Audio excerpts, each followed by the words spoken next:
Greetings collectors and welcome to today's retro game review. It's part 8 of this Gauntlet mini-series. Welcome to the Gauntlet.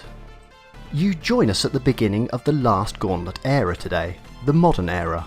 Today we're looking at Gauntlet The Seven Sorrows for the PlayStation 2 and Xbox. The modern era of Gauntlet begins in 2005 with yet another reboot of the franchise. The Seven Sorrows look to improve once more on the formula of its 3D predecessors.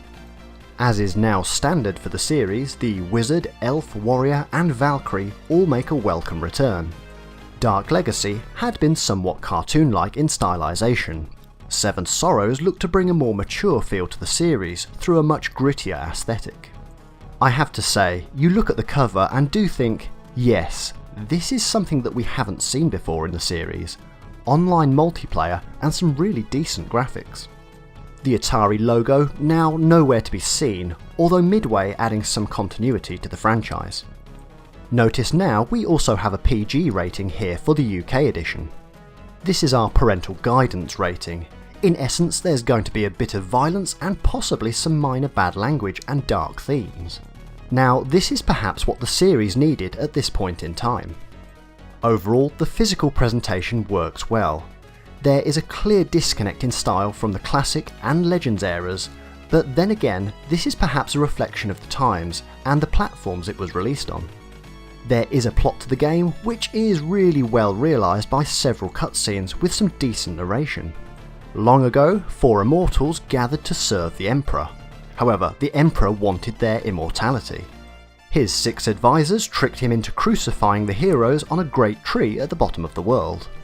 Shortly after this, he killed his 6 advisors too. Before his death, the Emperor released the heroes from the tree, with a mission set for them to destroy the twisted advisors in order to regain their powers and undo all 7 sorrows.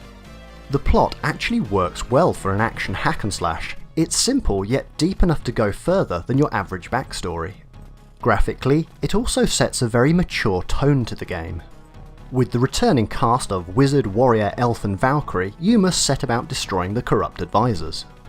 From here, the classic formula kicks in, albeit in a bit more aesthetically pleasing way than the previous last-gen consoles. Fight off the hordes, mash those buttons, open chests, find keys, and generally run rampant against the armies of monsters. Overall, this reimagining is not a bad game at all. Reviews of Seven Sorrows tend to be quite average, and I can see why. There's nothing groundbreaking here to shout about, but I do feel that the backstory, the decent graphics, and some new additions to the combat system do make this a decent enough title. Your character has a combat skill progression system, as well as their class-specific skills. This then blends nicely with the rather satisfying combo system. Now, I lean to the rather purist view of what a Gauntlet game should be. However, I was pleased to say that I was won over by Seven Sorrows, where quite a few other gamers weren't. Could you remove the Gauntlet title and market this as a generic action game? Well, yes, and no. The action may be 100% generic, but the format of the chests, spawners, narration and sound effects do tie this one back to the classic era in a way that games such as Gauntlet Legends failed to do.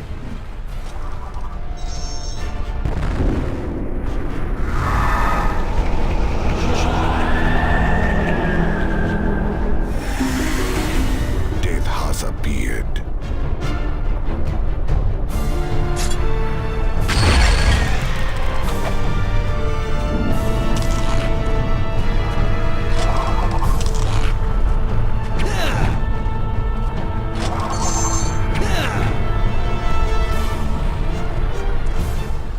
My verdict on this one is to give it a go. It's cheap and if nothing else a well presented button basher to invest a few hours in. The PC edition was scrapped and it was clear that this was yet another short-lived revival for the franchise. 2005 had appeared to once more seal the dungeon doors shut on the Gauntlet franchise. Seven Sorrows never saw a sequel in the same style and the game rather came and went.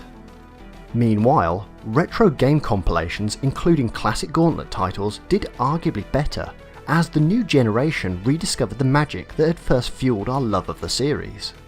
It wouldn't be until almost another decade passed when in 2014 we would see Gauntlet back on our monitors again. This time though, things were different. Gauntlet would turn back to its core gameplay roots.